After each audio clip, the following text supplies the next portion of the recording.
Welcome guys, welcome to the show. This is Anurag Saini, MBBS from SM medical college Bikaner. So guys, हमारी mycology series चल रही थी, उसके अंदर आज हमारा टॉपिक है lab diagnosis of fungal disease. Fungal disease की हम लैब डायग्नोसिस कैसे करेंगे, ठीक है। बहुत आसान भाषा में पढ़ेंगे, आराम से रिलैक्स बैठी चिल रही है, ठीक है। हम सबसे पहले क्या करेंगे, हमारे कोई भी इन्फेक्शन हो गया गाइस, हमारे कोई भी इन्फेक्शन हो गया फंगस का, किसका, फंगस का इन्फेक्शन हो गया, ठीक है। तो फंगस का इन्फेक्शन हो गया, हमें लैब डायग्नोसिस करना है, हमें पता करना है कि फंगस का इन्फेक्शन है या नहीं है। तो क्या स्टेप्स हम लेंगे, ठीक है।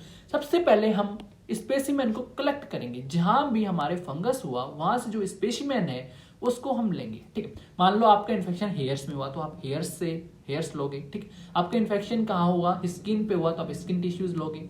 आपका इन्फेक्शन नेल्स में हुआ तो नेल टिश्यूज लोगे, ठीक है। तो जहां पे आपका इन्फेक्शन हुआ वहां का स्पेसिमेन आपको लेना है। सबसे पहले स्टेप यही है लैब डायग्नोसिस में, ठीक है। तो स्पेसिमेन कलेक्ट करेंगे, स्पेसिमेन डिपेंड करता है साइट ऑफ इन्फेक्शन पे। अगर स्किन पे इन्फेक्शन हो रहा है तो वहां से लेंगे, हेयर पे हो रहा है तो वहां से लेंगे, नेल्स पे हो रहा है तो वहां से लेंगे, ठीक है।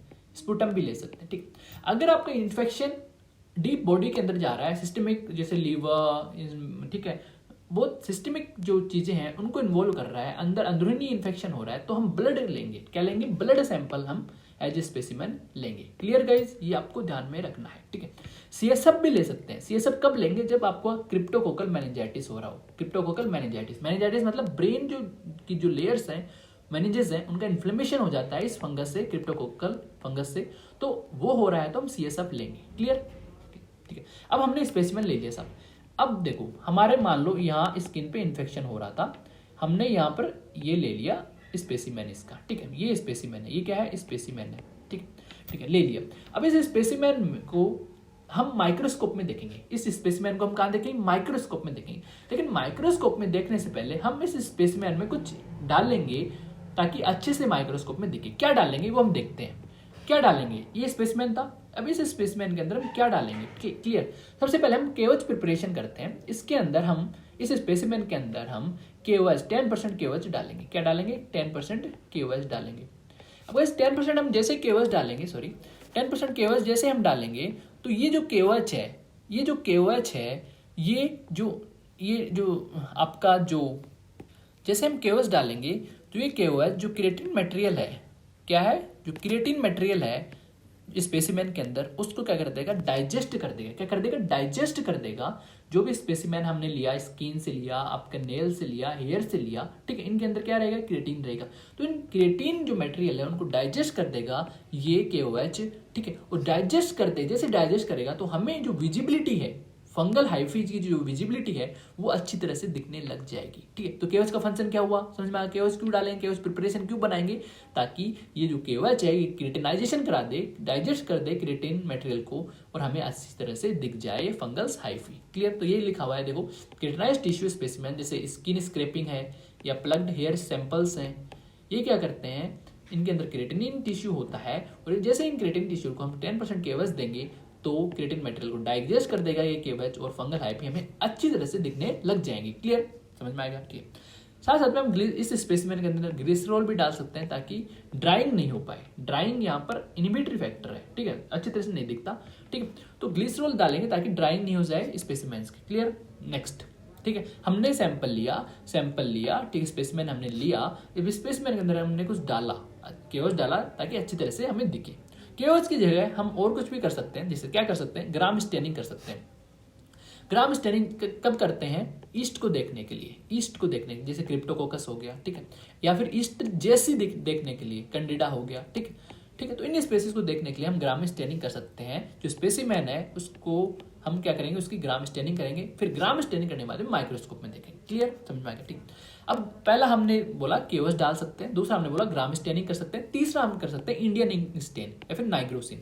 इंडियन इंक डाल सकते हैं, ठीक है, इंडियन इंक डाल सकते हैं। इंडियन इंक क्यों डालते हैं, हमें क्या स्पेसिफिक रीजन है, हमें गाइस कभी कभी क्या होता है, जैसे क्रिप्टोकोकस नियोफॉर्मिस ये फंजाई है, इस फंजाई का हमें कैप्सूल देखना रहता है, ठीक है।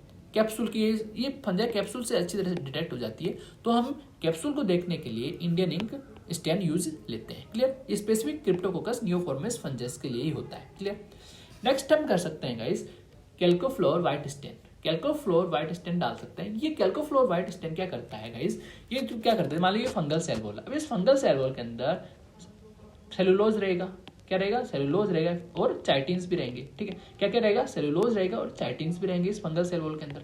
ठीक है, तो ये इन चाइटिन और जो सेलुलोज है इन पे बाइंड हो जाएगा। ये मान लो कैल्कोफ्लोर व्हाइट स्टेन है, ये इन पे बाइंड हो जाएगा।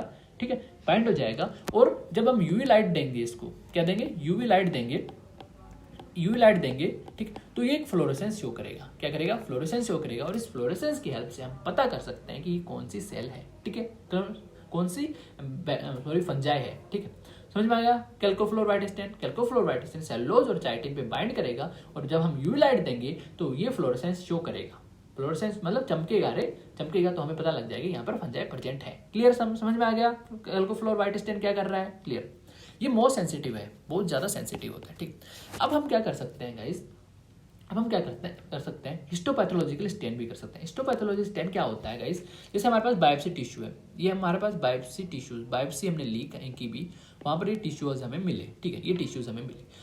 अब हम इसके अंदर स्टेन करेंगे, हिस्टोपैथोलॉजिकल स्टेन डालेंगे। हिस्टोपैथोलॉजिकल स्टेन क्या करता है, HPS, ये क्या करेगा गाइस, जो फंगल एलिमेंट्स हैं इन बायोप्सी टिश्यूज पे, जो फंगल एलिमेंट्स प्रेजेंट है, मान लो ये फंगल एलिमेंट्स हैं ऊपर वाले गोल गोल, ये क्या है, फंगल एलिमेंट्स इस बायोप्सी टिश्यू पे फंगल एलिमेंट्स हैं, तो ये HPS हिस्टोपैथोलॉजिकल स्टेन इन फंगल एलिमेंट्स को डिटेक्ट करने का काम करता है। तो जैसे डिटेक्ट हो जाएंगे हमें पता लग जाएगा कि भाई यहाँ पे फंजाई पॉजिटिव है। क्लियर, देखो हिस्टोपैथोलॉजी स्टेन यूजफुल इन, यहाँ पे देखो, identify fungal element from biopsy tissue, समझ में आएगा। और इन हिस्टोपैथोलॉजी स्टेन्स का एग्जांपल्स हैं पीरियोडिक एसिड स्टेन, हम बोलते हैं ना पास पॉजिटिव। ठीक है, PAS स्टेन वही है। ठीक है, ग्लोमेरुलर मेथानिन सिल्वर स्टेन। ठीक, तो GMS स्टेन और PAS स्टेन हम यूज में ले सकते हैं। ये क्या करते हैं, जो बायोप्सी होती है, बायोप्सी टिश्यूज होते हैं, उनके अंदर जो भी आपके फंगल एलिमेंट्स प्रेजेंट हैं उनको आइडेंटिफाई करने का काम करते हैं। ये समझ में आ गया। क्लियर, क्रिस्टल क्लियर कंसेप्ट होने चाहिए।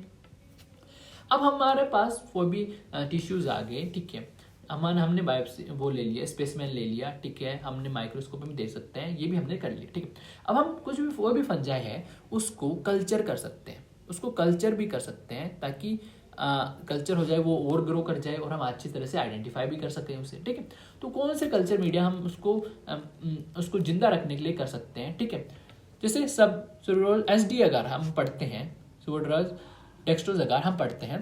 ठीक है, SD अगर आपको इसे SD से नाम से जाना जाता है, अभी ये बहुत कॉम्प्लेक्स टर्म है। ठीक है, SD अगर से आप ध्यान में रख सकते हैं। ठीक है, मोस्ट कॉमनली यूज्ड मीडियम है। ठीक है, इसके अंदर SD अगर का आपको कॉन्स्टिट्यूएंट्स पूछते हैं कि इसके अंदर क्या क्या होता है। पेप्टोन रखिएगा गाइस, 1% पेप्टोन होता है इसके अंदर, डेक्स्ट्रोज 4% होता है, एंड pH कितना होता है, 5.6। pH कितना होता है गाइस, 5.6 होता है, ये ध्यान में रखना है। ठीक, तो SD अगार हम इसको कल्चर करने के लिए कर सकते हैं।